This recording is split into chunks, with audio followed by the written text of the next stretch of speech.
ఏపీలో 3, 4, 5 తరగతులను హైస్కూల్లో విలీనం చేయడంతో పిల్లలకు కొత్త కష్టాలు మొదలయ్యాయి. సంస్కరణల పేరుతో కూటమి ప్రభుత్వం సాగిస్తున్న విన్యాసాలపై ప్రజల నుంచి తీవ్ర వ్యతిరేకత వ్యక్తమవుతుంది. నారా లోకేష్ తీరుతో ఎస్సీ విద్యార్థులు చదువుకు దూరమయ్యే దుస్థితి దాపురిస్తుంది. ఈ విధానాన్ని వ్యతిరేకించే వారిపై కేసులు పెట్టాలంటూ నేరుగా విద్యాశాఖ మంత్రి ఆఫీస్ నుంచి ఆదేశాలు వెళ్లాయి. అసలు పల్లెల్లో, స్కూళ్లలో ఏం జరుగుతుంది? Watch this story. ప్రజలకు నష్టం కలిగించే విధానాలు అమలు చేయడంలో చంద్రబాబును మించిన వారు ఎవరూ ఉండరు. వైఎస్ జగన్ తీసుకువచ్చిన పేదల అనుకూల విద్యా సంస్కరణలన్నీ విధ్వంసం చేసిన కూటమి ప్రభుత్వం ఇప్పుడు పేదలకు అన్యాయం చేసే విధానాలు అమలు చేస్తున్నారు. ముఖ్యంగా 3, 4, 5 తరగతుల్ని హైస్కూళ్లలో విలీనం చేయడం వల్ల పేద విద్యార్థులు తీవ్ర ఇక్కట్లకు గురవుతున్నారు. పార్వతీపురం మన్యం జిల్లాలోని పార్వతీపురం అర్బన్, రూరల్ మండలాల్లో 10 ప్రాథమిక స్కూళ్లలోని తరగతుల్ని సమీపంలోని హైస్కూల్లో విలీనం చేయాలని నిర్ణయించింది. తల్లిదండ్రులకు కనీస సమాచారం ఇవ్వకుండా, వారికి ఇష్టం లేకుండా చిన్న తరగతుల విద్యార్థులను 3 కిలోమీటర్ల దూరంలోని హైస్కూల్కు మార్చడాన్ని తల్లిదండ్రులు తీవ్రంగా వ్యతిరేకిస్తున్నారు. మేము అక్కడికి పంపించడానికి ఏమంటే కారణం, పిల్లలు రద్దీ సార్, చిన్న పిల్లలు వాళ్ళు నడలేరు. ఇక్కడి నుంచి ఇక్కడికి మేము బ్యాగులు, బుక్స్ మోసుకొని మా పిల్లలు తీసుకొని వస్తాం. ఇక్కడి నుంచి వాళ్ళు బ్యాగులు, బుక్స్ ఎలా మోసుకొని వెళ్తారు సార్? చిన్న పిల్లలు, కుక్కలు, మళ్ళీ ఇంకేవో అదర్ విషయాలు కూడా వస్తున్నాయి సార్.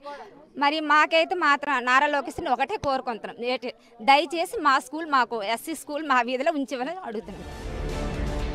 తరగతుల విలీనం చర్యల్లో ఎక్కువగా నష్టపోతోంది పేద దళిత విద్యార్థులే. బలిజిపేట మండలం పెద్దపెంకి గ్రామంలోని ఒక పాఠశాల విద్యార్థులను మోడల్ స్కూల్కు బదిలీ చేశారు.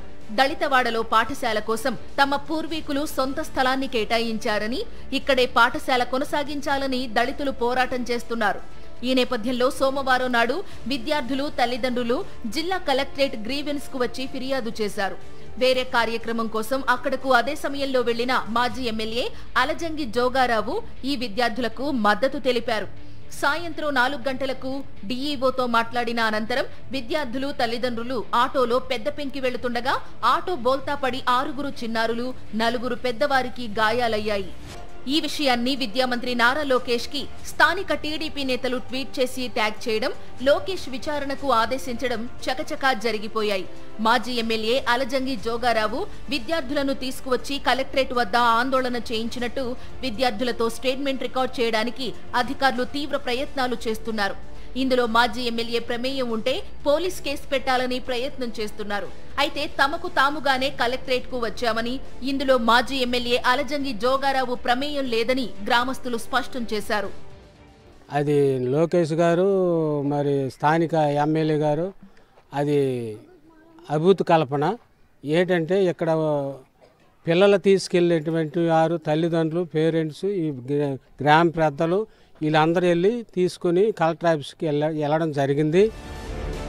అనాలోచితంగా విద్యార్థులను ఇతర స్కూల్స్ లో విలీనం చేయడాన్ని ప్రశ్నించడంతో మంత్రి లోకేష్ ఈ అంశాన్ని రాజకీయం చేస్తున్నారని గ్రామస్తులు మండిపడుతున్నారు. తరగతులు విలీనం ఉపసంహరించే వరకు పోరాటం చేస్తామని తేల్చి చెబుతున్నారు.